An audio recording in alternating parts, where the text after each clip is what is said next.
Well, I'm served Chief Counsel of the Department of Transportation, the State Department of Transportation, for 40 years. Most of the time I was in the classified service, short stint in the unclassified service. But for 40 years, a job that I competed for after an open announcement and was hired. My successors, there have been a turnover of 3 of them since it became unclassified.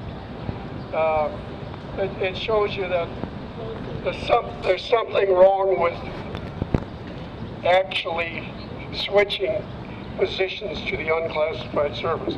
But in any event, I am here as a board member of the Association of Career Employees. I have never been in a union in that 40 years of service, but I know what civil service protection means. Our organization has joined together with the unions in the past to prevent a raid on the retirement funds. We've also independently gone against the practice of using project employees for patronage and won that lawsuit.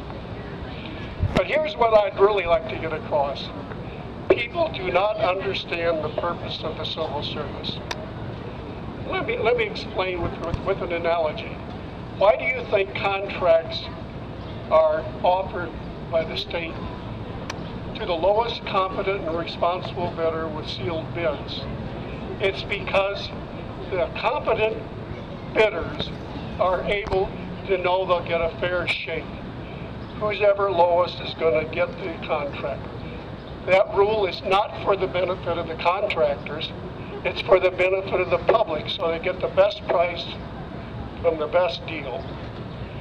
Okay, now let's talk about the civil service system. Same idea. You want the best employee through an open competition and hiring on a merit system to prevent patronage. You want equal and fair treatment. You don't want people hired on the basis of race, color, sex, language, religion, political or other opinion, social origin, property, birth, or other status. You want them to be hired on the merits for the job that they're seeking. Let's go further than that. What beyond that is the purpose of the law?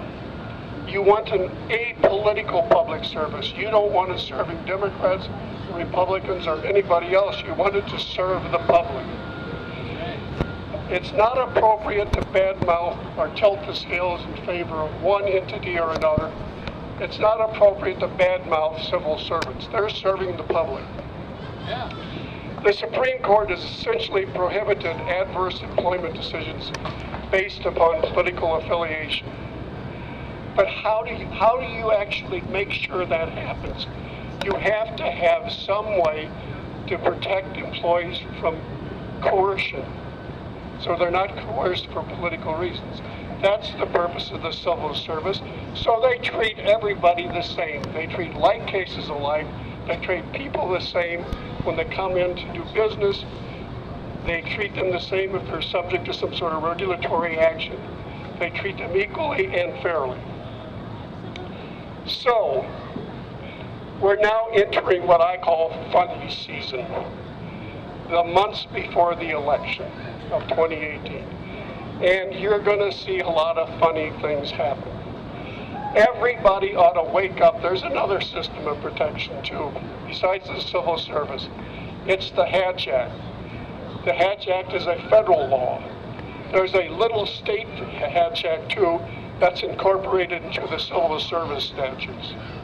But basically, what you need to do is when you see somebody, while you're on the job, trying to coerce you to make a decision one way or another for political reasons, to try to solicit money from you, to try to solicit your participation in a campaign for a partisan office, that's a Hatch Act violation at the federal level. It's also a violation of the Little Hatch Act at the state level. You can document that at the time it happens. Make sure you report it to whatever union you belong to or the Association of Career Employees. we can join together and document those infractions.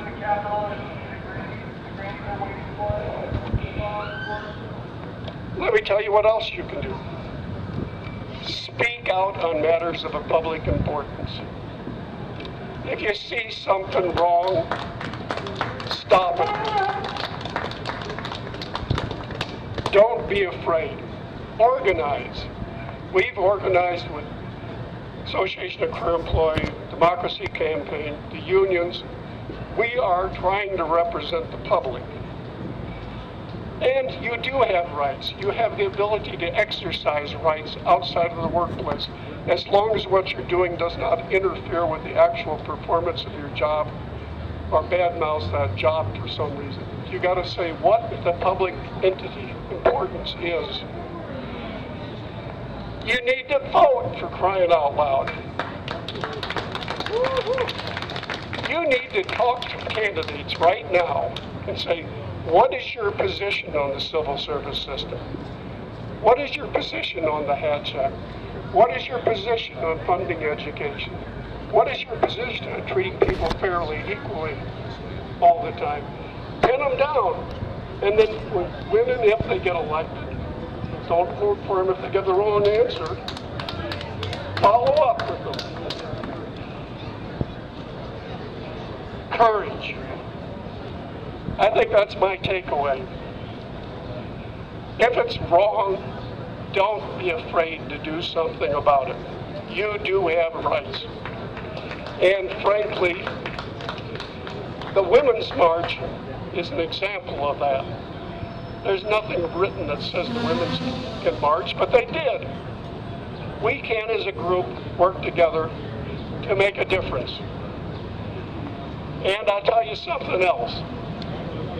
If it comes as bad as it seems to be going, you ought to have the guts to strike. Yeah!